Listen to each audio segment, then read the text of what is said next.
Right, hello lads. So, have a look at this. We're going to look at surds today and surd equations. This is a surd. A surd is a number that contains a root, but that root can't be solved because it's irrational. Okay? So, in this case, we have a fraction surd, and we have the surd on the bottom. And the convention is to never leave a surd on the bottom of a fraction. It makes it a lot harder to work with. So if I type this into the calculator, I want to show you what the calculator does. Calculator does this. It removes the fraction. So we're going to have a look and see how it's moving that fraction, and then this will give you a kind of an idea of what to do with these ones. So how does it move the fraction? Well, it moves the fraction by multiplying both the top and bottom of the fraction by what's called the conjugate. The conjugate of the bottom of the denominator, the part that contains the surd. So let me show you what the conjugate looks like. The 2 remains the same, and so does the root 3. However, the conjugate just changes whatever is the sign between the two parts. So in this case it's a plus, so it'll change it to a minus. So I'm going to multiply top and bottom by this, and then I'm going to show you a quick way of doing it. So I multiply the top by the top, so that's going to be 5 times 2 minus the root of 3 over 2 plus the root of 3 multiplied by 2 minus the root of 3. So the top line there is going to be 5 2s are 10 minus 5 root 3. Okay, now you're thinking to yourself, well, okay, how does this work then? What do I do here? It's the bottom. Let's multiply it out. 2 times 2 is 4. 2 times minus root 3 is minus 2 root 3. Root 3 times 2 is plus 2 root 3. And root 3 by minus root 3, well, plus by minus is minus. And root 3 by root 3 is just 3. So that becomes 10 minus 5 root 3 over 4, take away 3 is 1, and then they cancel, which is obviously equal to 10 minus 5 root 3. So that's why the calculator is doing all that. Now that's a lot of work. There is obviously a quicker way to do it. Let me show you the quicker way to do it. So let's go back up to this original equation. Okay, 5 times 2 minus the root of 3 over 2 plus the root of 3 by 2 minus the root of 3. Okay, so here's how I would do it very quickly. I'd have to multiply the top line out. That's no bother. 10 minus the root of 3. But rather than have to multiply all this out and have to do all this, all I would do in my head would be, forget about all of this. Just take these two. 2 and minus root 3. Square that number, that becomes 4. Square that number, that becomes 3. And keep the negative sign. And that's all I would do. And then you get just minus 5 root 3. Minus 5 root 3. So that's the quick way of doing it. Square the left, square the right, but keep the negative. Okay, that's all I would do. Now, what happens when we get them in a different form? What happens when we get an algebra sum to solve? Okay, so here would be a kind of a classic one.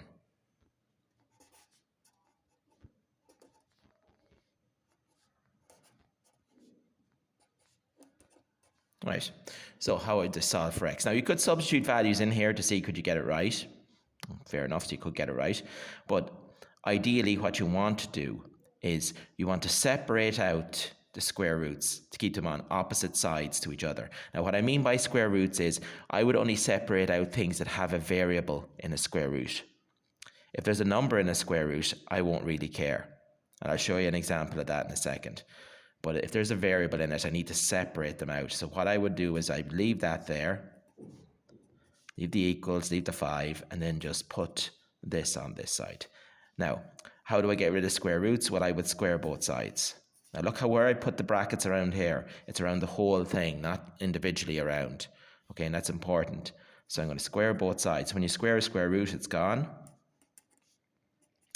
Square the left, Square the right, that becomes root x by root x is just x, minus by minus is plus, that's plus x. Multiply them together and double it, minus 10 root x. Okay, so now that you've got that done, you're still left with a problem. You still have a square root, but you've less square roots. So now I'm going to move everything away from this. So I'm going to leave the minus 10 root x there. I'm going to bring the 25 over. So I'll have x plus 5 minus 25 minus x. Okay, and that's just going to leave me with x take away x is going to be 0. 5 minus 25 is minus 20 equal to minus 10 root x. And then I'm just going to square both sides again. Square this side, 400.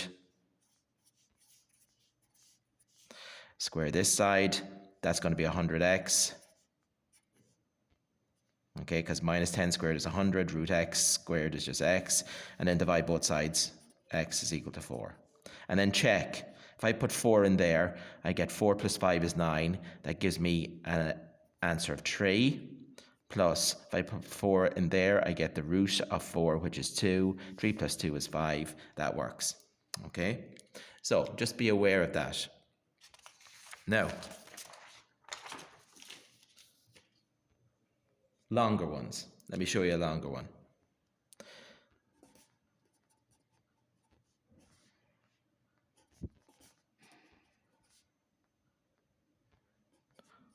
Now, this is a longer one, so I will show you this one.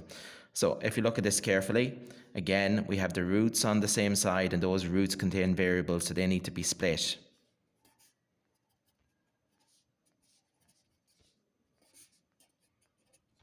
What do I do next? I square both sides.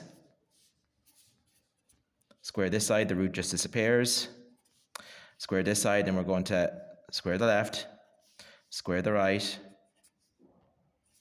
Leave brackets around it for a second. Multiply them together and double it.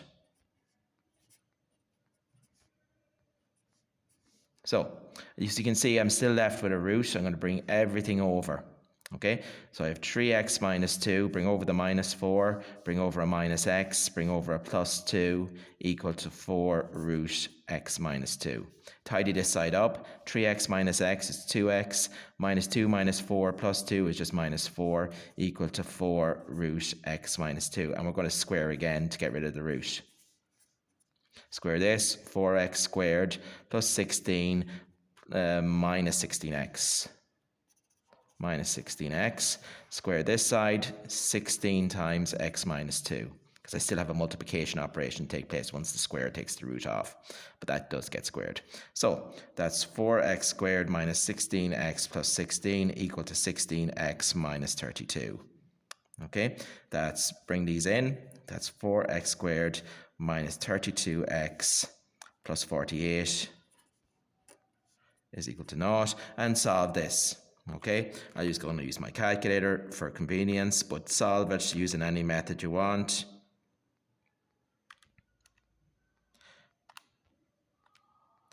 Uh, 4 minus 32 and 48, 6 and 2. Okay, I'll show it to you this way anyway. Divide everything by 4.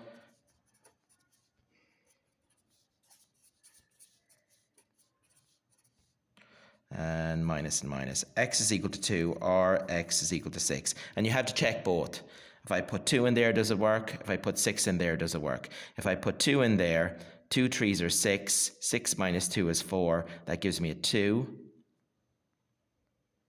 If I put a 2 in there, I get 0. Is 2 minus 0 2? It is. Try it with 6. 18 minus 2 is 16. 16, that gives me 4.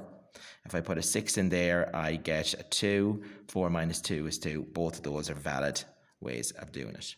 Okay? And now, last, and this is just an aside, sometimes, just sometimes, okay? Sometimes you'll get ones like this.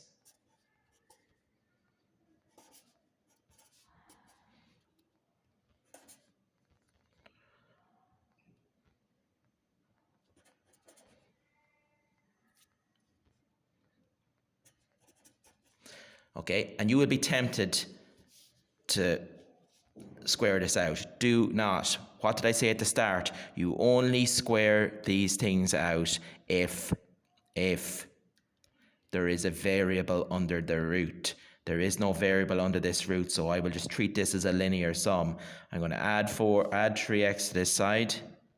That's 3x plus x, and then it's going to be 49 take away root 16. So that's 4x is equal to 7 minus 4. 4x is equal to